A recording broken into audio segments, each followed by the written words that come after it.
If you're listening to this, there's a good chance you've had that moment where you look at your mortgage balance and your home value and think, something doesn't add up anymore.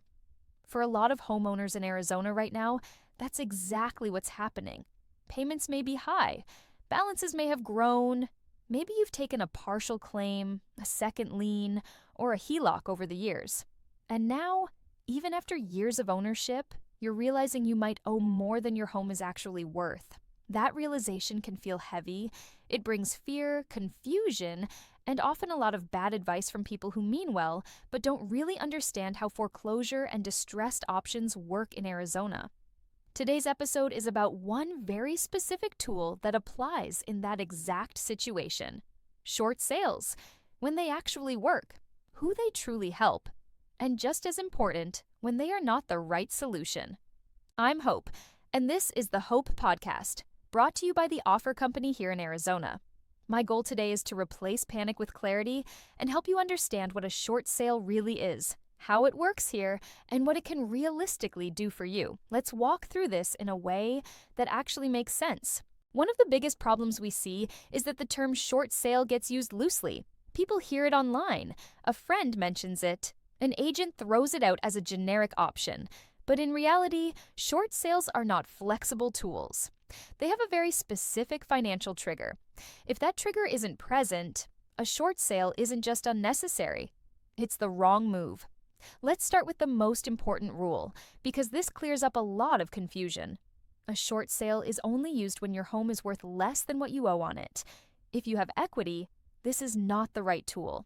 In Arizona, short sales exist for homeowners who are upside down and can't sell traditionally or bring cash to closing. That's the line in the sand.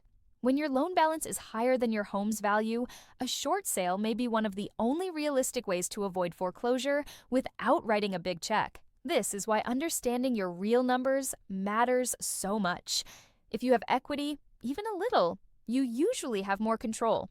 Traditional sales, negotiated payoffs, or other strategies often make more sense. But when you're truly upside down, the conversation changes.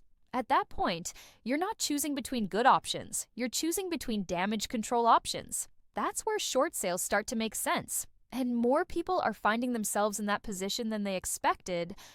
What surprises a lot of homeowners is how they got here. Many people did everything right.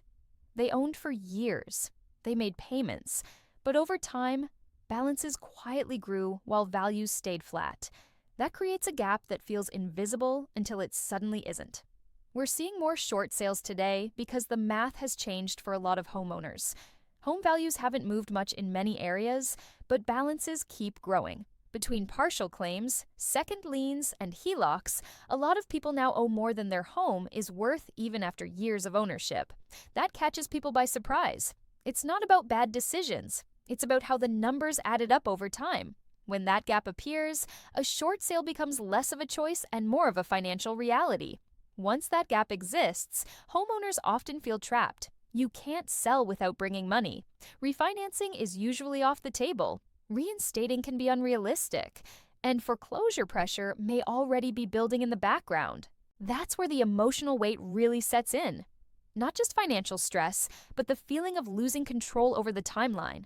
This is one of the areas where a properly handled short sale can change the experience in a meaningful way. Foreclosure is built around urgency. Notices, sale dates, postponements, constant uncertainty. It keeps people in a reactive state.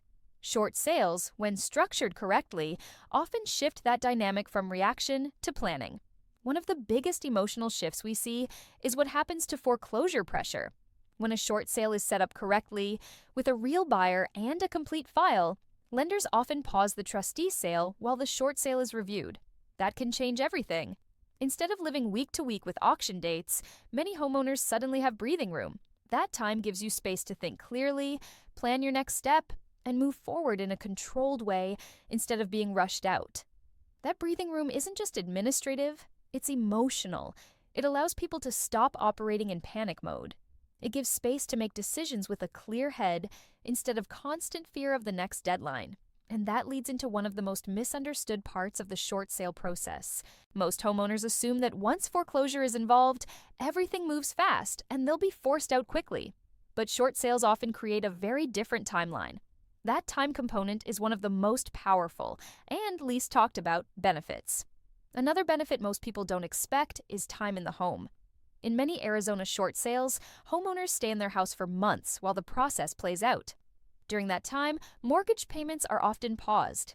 That gives families time to save money, catch their breath, and plan their next move. Instead of being forced out quickly, you get a runway. You can transition on your own terms instead of feeling like everything is happening to you all at once. That runway changes everything.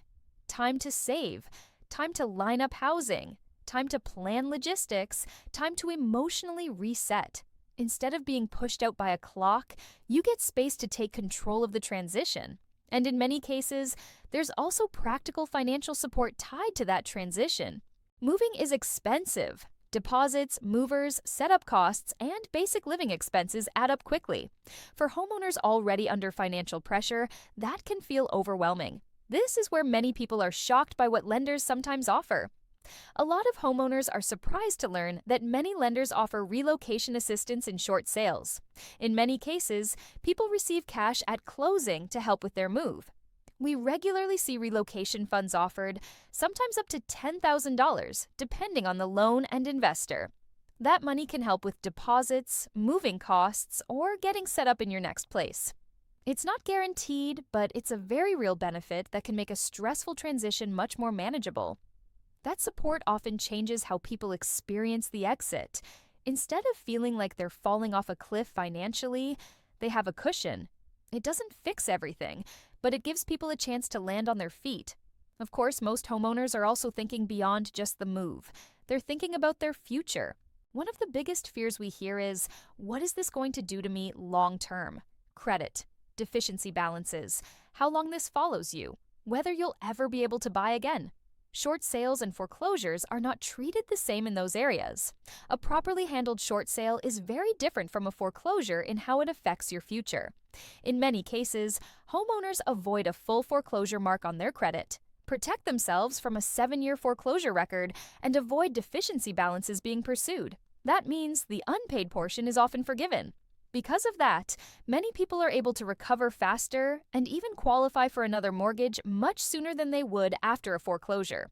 That future impact matters more than most people realize. This is where short sales quietly become a strategic decision, not just a survival move. Protecting future borrowing ability, avoiding long-term collection risk, shortening the recovery window. Those things don't show up in headlines, but they matter years down the road. None of this happens automatically, though. The difference between a clean, controlled short sale and a stressful mess usually comes down to how the process is managed. This isn't just paperwork. It's timing, negotiation, and lender strategy. Short sales are not just listings. They're negotiations, timelines, and lender strategy. That's why how it's handled makes such a big difference. At the Offer Company, we manage the process from start to finish, so homeowners aren't buried in paperwork or stuck guessing what comes next. When it's handled correctly, a short sale can stop foreclosure, protect your future, and give you control over how you exit. The difference is having someone who understands Arizona timelines and keeps everything moving. A short sale requires full lender approval. It involves financial review, hardship analysis, buyer vetting, and negotiation. Not every lender or investor offers the same programs. FHA, VA, Fannie Mae, Freddie Mac, and private investors all handle things differently. Starting early matters. Waiting until the last minute limits leverage and options. At its core, this process is about more than a transaction. It's about helping people exit a hard chapter with privacy, dignity, and a plan instead of an auction and a forced ending. If you're upside down on your home and foreclosure is part of the picture, a short sale may be one of the most powerful tools you still have. But it only works when it's done correctly and when it truly fits your situation. If you want to explore your numbers, your timeline, and your real options, you can check our bio and description for details on how to connect with us. Sometimes just getting clarity brings a huge sense of relief. And if you found this helpful, make sure you like and subscribe to the Hope Podcast so you get notified when new episodes come out. We release these weekly to give Arizona homeowners clear, honest guidance on foreclosure, short sales, and the options most people never fully explain. You don't have to figure this out alone. We're here to help you see the full picture and move forward with clarity.